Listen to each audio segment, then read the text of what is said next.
next number I'm going to give you. This is the United States death toll every year because of tobacco use. Again, just like that global number, this is smokers as well as chewers, people that are habitually using any sort of tobacco product whatsoever. Again, it's a pretty big number. Within our own borders, every single year, you've got over 400,000 people that are dying off just because of their tobacco habit. Now again, just like that global number, you may be thinking, hey, a lot of people in the U.S., 400,000, that's not that scary, that's not that impressive of a number, so again, I'll break that down for you. That's about 1,200 people that die every single day. Think about that, 1,200 deaths per day right here in this country alone just because of tobacco. Now, if you happen to have a calculator handy right now, do the math on that one for a second. Think about how many people are going to die the rest of this week, the rest of November, the rest of the year. It adds up very, very quickly. As a matter of fact, if you were to do the equation of 1,200 deaths per day times 365 days in a year, you come out to 438,000.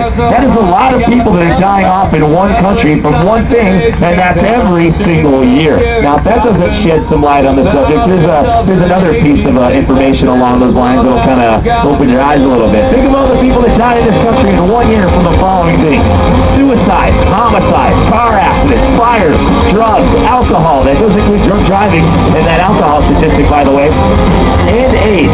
Think of all the people that die in the U.S. in one calendar year from all those things I just mentioned to you. Add them all up, guess what? You do not come out to 400,000. Tobacco single-handedly takes off more people in this country every single year than all of those things that I just mentioned to you combined. It is a very sad, but unfortunately a very true fact. And again, one of the many things you can read up about over there at tobaccofreekids.org. Speaking of that website, if you were to get on there tonight, do a little research on your own. Once you get on the main title page, you look in the lower left-hand corner of the screen, you'll see a little red link that says, "What has tobacco done to your state?"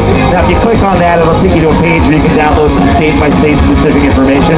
One thing you can get off of that link is a file called Tobacco's Toll in the USA. Now, what they do on that file is every year they rank the states as to how they stack up in the number of adult deaths because of tobacco use. Now, by the 2009 stats, California was the #1 state last year with adult deaths from tobacco at right around 40,000. Now, you may be thinking to yourself, well, that makes sense that they're #1. They're one of the biggest and most populated states in the country. And by that logic, you think that another large state would be #2 on that list.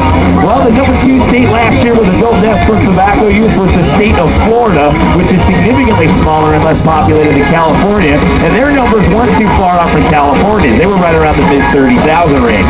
So California was 1, Florida was 2, and New York rounded out the top 3 last year as far as states that had the biggest tobacco adult deaths from tobacco problem. Those are the top 3. Where do you think Texas falls in the line on that list?